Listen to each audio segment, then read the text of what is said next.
In this video, you will see how to add a property listing to a virtual tour by creating it in spotbrowser.com tools.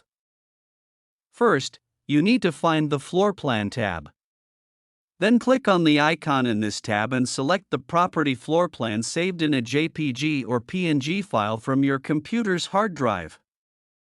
If you want, you can select several files to create plans for upper floors. After adding a floor plan, it will appear as a thumbnail in the Floor Plan tab. Click on this thumbnail icon and the floor plan you added will appear in the main window of the virtual tour editor. Now, your task is to move the thumbnails of the photos visible at the bottom of the screen to the floor plan. Drop them in the places where you took the photos. If you have several floor plans, once you have finished arranging the thumbnails in the foreground, click on the next floor plan thumbnail in the Floor Plan tab and repeat step 1.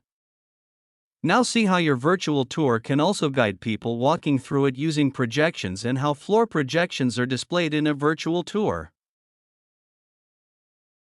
That's the end of this instructional video.